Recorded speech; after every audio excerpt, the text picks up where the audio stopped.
Hi hi എല്ലാവരും ഇന്നത്തെ ആ ഒരു വിശേഷം അറിയാനായിട്ട് കാത്തിരിക്കുന്നുണ്ടാവും. വളരെയധികം ഗംഭീരമായിട്ടുള്ള ട്വിസ്റ്റുകളാണ് കഴിഞ്ഞ ദിവസം നടന്നത്. അതിൻ്റേതായിട്ടുള്ള ഫലം എന്താണെന്ന് നമുക്കാണെങ്കിൽ ഒന്ന് നോക്കിയാലോ. അതായത് കൃഷി വരുന്ന സമയത്ത് തന്നെ മനസ്സ് അതൊട്ടും പ്രതീക്ഷിച്ചതല്ല കേട്ടോ. കാരണം അങ്ങനെ ഒരു ട്വിസ്റ്റ് അവൾ ഒട്ടും കരുതിയില്ല. കൺമണിയെ ഒരു ട്രാപ്പിൽപ്പെടുത്തിയിട്ട് കൊണ്ടുവരുമ്പോൾ ഒരു ഉദ്ദേശം മാത്രമായിരുന്നു ബാക്കി. 2 ദിവസം വരുണിനെ അവളെ പൂട്ടിയിടുക, മീഡിയയുടെ മുന്നിൽ അവരെ രണ്ടുപേരെ റിവീൽ ചെയ്യിക്കുക, അതോടുകൂടെ അവർ തെറ്റിദ്ധാരണ ഉണ്ടാക്കുക. ഒരു നാണക്കേട് സഹിക്കാൻ വയ്യാത്തതുകൊണ്ട് തന്നെ കൺമണിയുടെ വീട്ടുകാരെല്ലാം ചേർന്നിട്ട് അവരുടേതായിട്ടുള്ള വിവാഹം നടത്തി കൊടുക്കുക. അതോടുകൂടെ എന്നേക്കുമായിട്ട് കൃഷിന് കൺമണി നഷ്ടമാവും. കൃഷിയും കൺമണി തമ്മിലുള്ള വിവാഹം മുടങ്ങും. വരുണും കൺമണിയും തമ്മിലുള്ള വിവാഹം നടന്ന് പിന്നെ അവളുടെ ശല്യം ഉണ്ടാവില്ല. അങ്ങനെ ഒരുപാട് കാര്യങ്ങൾ അക്സെപ്റ്റ് ചെയ്തിരുന്നു. പക്ഷേ അവൾ വിചാരിക്കുന്നതിലും അപ്പുറമാണ് ചില കാര്യങ്ങൾ നടന്നത്. കൃഷിയാണെങ്കിൽ ആദ്യം തന്നെ ചെയ്യുന്ന ഒരു കാര്യമുണ്ട്. വരുണിൻ്റെയും മാനസയുടെയും മൊബൈൽ 2 പിടിച്ചു മേടിക്കാൻ കേട്ടോ. നേരത്തെ തന്നെ അവൾ കൺമണിയെ തല്ലിയിട്ടുണ്ടായിരുന്നു. ആ ഒരു തല്ല് കൈയോടുകൂടെ തന്നെ കൃഷി കൊടുക്കുന്നുണ്ട്. ഇത് നീ വെച്ചോ എന്നൊക്കെ പറയാണ്.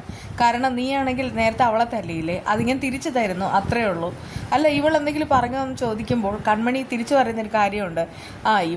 ഇവള് പറയാണ്, എന്നെയും വരുണിനെയും ഇവിടെ 2 ദിവസം പൂട്ടിയിടും, ഇവിടെ തന്നെ ഉണ്ടാവും, അത് കഴിഞ്ഞിട്ട് മീഡിയയുടെ മുന്നിൽ ഞങ്ങളെ മോശക്കാരായിട്ട് ചിത്രീകരിക്കുമെന്ന്. ആ സമയത്ത് അത് കേട്ട് അവൻ പറയുന്നുണ്ട്, നമുക്കൊരു കാര്യം ചെയ്യാം, പേരൊന്ന് വെട്ടാം, കൺമണി എന്നുള്ള പേര് വെട്ടിയിട്ട് ആ സ്ഥാനത്ത് മാനസ എന്ന് ചേർക്കാം. അപ്പോൾ പിന്നെ ഇവള് തന്നെ ആയിരിക്കും ഇവിടെ കിടക്കാൻ പോവുക. ഇവൾക്ക് കൂട്ടിന് വരുണവും ഉണ്ടാവും. അപ്പോഴേക്കും കൺമണിക്ക് 100% സത്യം. അതിനിടയ്ക്ക് ഈ കൃഷി ഒരു കാര്യം ചെയ്യുന്നുണ്ട്. അതായത് മാനസയുടെ കൂടെ ഉണ്ടായിരുന്ന ഗുണ്ടകളോടായി കൃഷി പറയുന്നുണ്ട്, മുൻപ് നമ്മളൊന്നും കൂട്ടിമുട്ടിയിട്ടുണ്ട്, അന്ന് തനിക്ക് കിട്ടിയതൊക്കെ ഓർമ്മയുണ്ടാവും, അതുപോലെ ഒന്ന് ഞാൻ ഇന്ന് തന്നാൽ പിന്നെ തനിക്കാണെങ്കിൽ കൈയും കാലും ഒടിഞ്ഞ് വീട്ടിൽ കിടക്കാം, പിന്നെ ഒരു ദാഹിച്ച് വെള്ളം തരാൻ പോലും ആരും ഉണ്ടാവില്ല. തനിക്കാണെങ്കിൽ ബുദ്ധിയുണ്ടെന്ന് ഞാൻ കരുതുന്നത്, അതുകൊണ്ട് എന്നെ താൻ ഇവിടെ വിട്ടുപോകും, അല്ലെങ്കിൽ പിന്നെ എൻ്റെ തല്ല് കൊള്ളാൻ വേണ്ടിയിട്ട് നിൽക്കും. വേണ്ട എന്നെ ഒന്നും ചെയ്യണ്ടേ, ഞാൻ പൊക്കോളാമേ എന്നൊക്കെ പറഞ്ഞിട്ട് ആൾക്കാർ അവിടെ നിന്ന് എസ്കേപ്പ് ആവാടെ. ഇപ്പോൾ അതുകൊണ്ട് തന്നെ കൃഷിൻ്റെ കൂടെ വന്ന ചെക്കന്മാർ മാത്രമേ ഉള്ളൂ. ഇവർ ന്യൂജനാണ്, പറഞ്ഞാൽ അതുപോലെ ചെയ്യൂ എന്നൊക്കെ പറഞ്ഞിട്ട് വരുണിനെയും മാനസയും പേടിപ്പിച്ച് നിർത്തുന്നുമുണ്ട്. അതിനുശേഷം ഈ കൃഷിയാണെങ്കിൽ ഫോണെല്ലാം പിടിച്ച് മേടിക്കുന്നുണ്ടല്ലോ. എന്നിട്ട് പറയാണ് ഇനി 2 ദിവസം ഇവിടെ കിടക്കാനായിട്ട്. ആ സമയത്ത് അവൾ പറയുന്നുണ്ട്, ഇല്ല ഒന്നും ചെയ്യരുതെന്നൊക്കെ പറയാണ്. ഓഹോ, അങ്ങനെയാണോ? നീ എന്താ കരുതിയത്, കൺമണിയെ കൊടുക്കാമെന്നോ? കൺമണി ആ സമയത്ത് പറയുന്നുണ്ട്, അല്ല, നീ പറയുന്നത് വിശ്വസിച്ച് നീ വരെ പറയുന്ന ആ വണ്ടിയിൽ വന്ന് കയറാൻ മാത്രമുള്ള വണ്ടിയൊന്നും അല്ല ഞാൻ. അതുകൊണ്ട് നീ എന്താണ് ചെയ്യാൻ പോകുന്നത് എനിക്ക് അറിയണമായിരുന്നു. അതുകൊണ്ടൊക്കെ തന്നെയാണ് ഞാൻ സാറിന് ലൈവ് ലൊക്കേഷൻ ഇട്ട് കൊടുത്ത് നിന്നോടൊപ്പം കാറിൽ കയറി വന്നത്. അതുകൊണ്ട് തന്നെ സാറ് എൻ്റെ പിന്നാലെ വന്നതും. അത് കേട്ടിട്ട് മാനസികം ഭയങ്കരമായിട്ട് ഷോക്കാവുകയാണ് കേട്ടോ. ഇനി ഇപ്പോൾ 2 ദിവസം അവിടെ കിടക്ക്, ഞങ്ങൾ വരാമെന്നൊക്കെ പറഞ്ഞിട്ട് മൊബൈലും കൊണ്ടാണ് അവിടെ നിന്ന് ഇറങ്ങുന്നത്. പോകുന്നതിന് മുൻപ് തന്നെ കൃഷ് ആ വാതിലടച്ച് കുറ്റിയിടാൻ മറക്കുന്നതുമില്ല. അങ്ങനെ കൃഷി പോയ സമയത്ത് വരുണും മാനസയും കൂടെ അവിടെ കിടന്ന് നിലവിളിക്കുകയാണ്. ആ സമയത്ത് അവളാണെങ്കിൽ തുറക്ക് കൺമണി അവിടെ നിൽക്ക് എന്നൊക്കെ ഇങ്ങനെ പറയുന്നുമുണ്ട്. അപ്പോഴേക്കും വരുണിനോട് പറയാണ്, എന്തിനാ ഇങ്ങനെ നോക്കി നിൽക്കണേ, പെട്ടെന്ന് തന്നെ വാതിൽ തല്ലിപ്പൊളിക്ക്. അയ്യോ, അങ്ങനെയൊക്കെ തല്ലിപ്പൊളിക്കണമെങ്കിൽ എനിക്ക് എന്തെങ്കിലും അമാനുഷ്യത്വം ഉണ്ടായിരിക്കണം. എനിക്ക് അങ്ങനെയുള്ള വലിയ കഴിവുകളൊന്നുമില്ല, അതുകൊണ്ട് എനിക്കൊന്നും ചെയ്യാൻ കഴിയില്ലേ.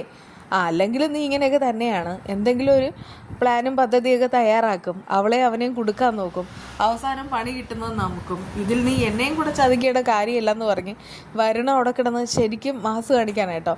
അങ്ങനെ വരുണും മാനസയും അവിടെ റൂമിലേക്ക് ആവുന്നുണ്ട്.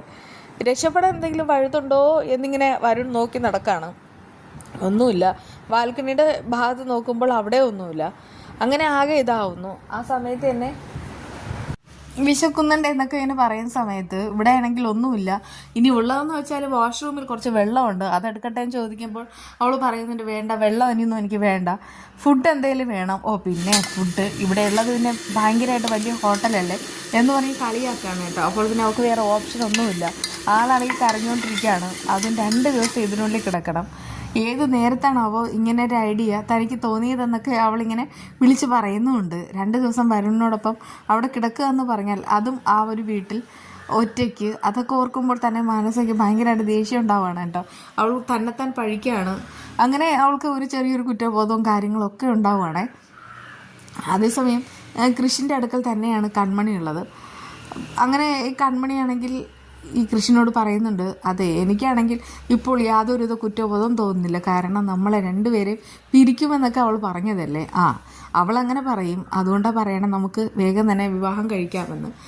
അത് കേട്ട് കൺമണി പറയുന്നുണ്ട്, ഞാനൊരു കാര്യം പറയട്ടെ, ഇടയ്ക്കിടയ്ക്ക് മുതുകമെന്ന് പറഞ്ഞ് എൻ്റെ കയ്യിൽ നിന്ന് കുറേ മേടിക്കുന്നുണ്ട്. മിക്കവാറും ഇത് ഞാനിവിടെ നിർത്തും, കാരണം സാറിന് ഒരുപാട് കാര്യങ്ങൾ ചെയ്തു തീർക്കാനുണ്ട്. അതിനിടയ്ക്ക് ഇത് കിട്ടിയാലേ യാതൊരു വിലയും ഉണ്ടാവില്ല. അത് കേട്ട് കൃഷി പറയുന്നുണ്ട്, അയ്യോ വേണ്ടായേ, ഞാനൊന്നും പറഞ്ഞിട്ടില്ല. എന്താണ് ചെയ്യേണ്ടതെന്ന് എനിക്കറിയാം. അതിനെപ്പറ്റി വ്യക്തമായിട്ടുള്ളൊരു ധാരണ ഞാൻ ഉണ്ടാക്കി വെച്ചിട്ടുണ്ട്. അതുകൊണ്ട് പേടിക്കണ്ട. പിന്നെ 2 ദിവസം അവരോടെ കിടക്കട്ടെ, അത് കഴിഞ്ഞിട്ട് എന്താ വേണ്ടതെന്ന് കാണിച്ചു കൊടുക്കാമെന്നൊക്കെ പറയാണ് കേട്ടോ. അങ്ങനെ ഈ ഹേമയാണെങ്കിൽ ജയമോഹനോട് വന്നിട്ട് പറയുന്നുണ്ട്, മോളെവിടെ പോയി കാണുന്നില്ല, നിങ്ങൾ ഒറ്റ ഒരുത്തനാണ് അവളെ ഇത്രയേറെ വഷളാക്കി നിർത്തിയിരിക്കുന്നത്. അതിയിട്ട് അയാൾ പറയുന്നുണ്ട്, അത് ഇപ്പോഴത്തെ പിള്ളേരല്ലേടി, നമുക്കൊന്നും ചെയ്യാൻ കഴിയില്ല, അവർക്ക് ഒരു ലക്ഷ്യമുണ്ട്, അവരതുപോലെ ചെയ്യുകയും ചെയ്യും. അതിയിട്ട് ഹേമയ്ക്ക് ദേഷ്യമാവണം. അവൾ മിക്കവാറും എന്തെങ്കിലുമൊക്കെ ഒപ്പിച്ചിട്ട് വരുമെന്നൊക്കെ പറയുന്നുണ്ട്. പിറ്റേന്ന് രാവിലെ തന്നെ ഇയാളാണെങ്കിൽ നേരെ അലികയിലേക്ക് വരികയാണ്. അലികയിലേക്ക് വരുന്ന സമയത്ത് മാനസ വന്നിട്ടുണ്ടോ, മാനസ വിളിച്ചോ, മാനസ എവിടെയെങ്കിലും പോകുമെന്ന് പറഞ്ഞിട്ടുണ്ടോ, അങ്ങനെയുള്ള ഒരുപാട് കാര്യങ്ങൾ ഈ ദേവിജിയോടും പിന്നെ മഹിപാലിനോടും ചോദിക്കുന്നുണ്ട്. ആ സമയത്ത് ദേവിജിക്ക് ദേഷ്യമാവുന്നുണ്ട്. സാധാരണ മാനസ ഞങ്ങളോട് ഒന്നും പറയാറില്ല, അങ്ങനെ ഒന്നും പറഞ്ഞിട്ടല്ല പോകുന്നത്, അതുകൊണ്ട് ഇങ്ങനെയുള്ള ക്വസ്റ്റ്യൻസ് എന്ന് പറയുന്നത് ജയമോഹൻ ഒഴിവാക്കുന്നതാണ് നല്ലതെന്നൊക്കെ പറയാണ് കേട്ടോ. ആ സമയത്ത് ജയമോഹൻ ചോദിക്കുന്നുണ്ട് കൺമണി എവിടെയെന്ന്. അവൾ ലീവാണെന്ന് അറിയിക്കുമ്പോൾ അവൾ മിക്കവാറും ലീവാണ്, ഇത് പറ്റത്തില്ല, അവൾ ഇവിടെ ഒരു എഗ്രിമെൻറ്റ് തന്നിട്ടുണ്ട്, അതിൽ സൈൻ ചെയ്തിട്ടുമുണ്ട്, അതുകൊണ്ട് തന്നെ അവൾക്ക് അങ്ങനെ കുട്ടിക്കളി കളിച്ച് കിടക്കാൻ പറ്റില്ല. നാളെ വന്നാലും എന്നെ കണ്ടിട്ടല്ലാതെ അവളോട് ഇതിനകത്ത് കയറരുത് എന്ന് പറയണം, കാരണം എനിക്ക് ചില ഉത്തരവാദിത്തങ്ങളുണ്ട് എന്നൊക്കെ പറഞ്ഞ് ഭയങ്കരമായിട്ട് ദേഷ്യപ്പെടാണ്. എന്നിട്ട് അവിടെ നിന്ന് പോകുന്നുണ്ട്. ഇതെന്ത് പറ്റി ഇത്ര ദേഷ്യം എന്നൊക്കെ ഈ മഹിപാൽ ചോദിക്കുകയാണ്. ദേവജി പറയുന്നുണ്ട്, അതിപ്പോൾ കാരണം ഒന്നേ ഉള്ളൂ, മാനസ അവളുടെ അച്ഛനായിട്ടിരിക്കുകയല്ലേ, അപ്പോൾ പിന്നെ ഇതുപോലുള്ള ഒരുപാട് ടെൻഷൻസ് എല്ലാം ഇയാൾക്ക് അനുഭവിക്കേണ്ടി വരും. ആള് കിടന്ന് ഓടുകയും ചാടുകയും എന്താണെന്ന് വെച്ചാൽ ചെയ്തോട്ടെ എന്നൊക്കെ ഇങ്ങനെ പറയുന്നുണ്ട് കേട്ടോ. അതേസമയം സാഗറിൻ്റെ അടുക്കൽ വന്നിട്ട് സുജാത ചിപ്സൊക്കെ കൊടുക്കുകയാണ്. തനിക്ക് ഒരുപാട് മാറ്റം വന്നിട്ടുണ്ടല്ലോ എന്ന് പറയുന്ന സമയത്ത് മാറ്റമെല്ലാം വന്നിട്ടുണ്ട്. എങ്കിൽ പിന്നെ ബെഡ്റൂമിൽ പ്രണയമാവല്ലേ, അതൊക്കെ ആവാമെന്ന് അവർ സമ്മതിക്കുകയാണ് കേട്ടോ. പിന്നെ നാളെയാണെങ്കിൽ അമ്പലത്തിലേക്ക് പോകണം, ഞാനൊരു വഴിപാട് നേർന്നിട്ടുണ്ട്, സാഗർ വേണം അത് ചെയ്യാനായിട്ട്, അതായത് ഒരു ശയന പ്രശ്നം. അത് കേട്ട് അയാൾ ചോദിക്കുകയാണ്, എന്നോട് ചോദിക്കാതെയാണ് ഇങ്ങനെ ചെയ്യുന്നത്. ഇതിപ്പോൾ കൃഷിന് വേണ്ടിയിട്ടെന്ന് പറഞ്ഞാൽ സാഗർ കിണറ്റി ചാടും, അത്രമാത്രം സ്നേഹമുണ്ടെന്ന് എനിക്കറിയാം. അത് കേട്ട് സാഗർ വല്ലാതെ അമ്പരന്നിരിക്കുന്നുണ്ട്. അവരുടെ ഇടയിലേക്ക് ചില സന്തോഷങ്ങൾ കൂടി വന്നു കഴിഞ്ഞു. ഇനി ആ കൃപയുടെ ഒരു വീഡിയോ അതങ്ങോട്ട് ഡിലീറ്റ് ആക്കുക എന്നുള്ളതാണ് ഏറ്റവും വലിയൊരു ടാസ്ക്. അത് ഉറപ്പായിട്ടും കാര്യങ്ങളെല്ലാം നടക്കും എന്ന് തന്നെയാണ് തോന്നുന്നത്. ഇതൊക്കെയാണ് അന്നത്തെ വിശേഷങ്ങൾ. പിന്നെ ഇത് കണെങ്കിൽ കറിയാണെങ്കിൽ പരിപ്പും ടൊമാറ്റോയും കൂടെ ഉള്ളൊരു കറിയാണ് കേട്ടോ. അത് കുറച്ച് വെള്ളം ഒഴിച്ച് കുക്കറിൽ വേവിക്കുക. തേങ്ങ, പിന്നെ ജീരകം, പച്ചമുളക്, പിന്നെ മഞ്ഞൾപ്പൊടി, ഉപ്പ്, ഇത്രയും നന്നായിട്ട് അരച്ചിട്ട് കുക്കറിലുള്ള ആ ഒരു കറിയിലേക്ക് ചേർത്ത് കൊടുക്കുക. എന്നിട്ട് ഒരു മിനിറ്റ് അടച്ചു വെച്ച് ചെറിയ തീയിൽ വയ്ക്കുക. പിന്നെ കടുക് താളിച്ചെടുക്കുക. ഇത്രയേ ഉള്ളൂ. ഇത് ഒരു സിമ്പിൾ കറിയായിട്ട് എനിക്ക് തോന്നിയിട്ടുള്ളത്. അപ്പോൾ നമുക്ക് വിശേഷങ്ങളുമായി കാണാം. ബൈ.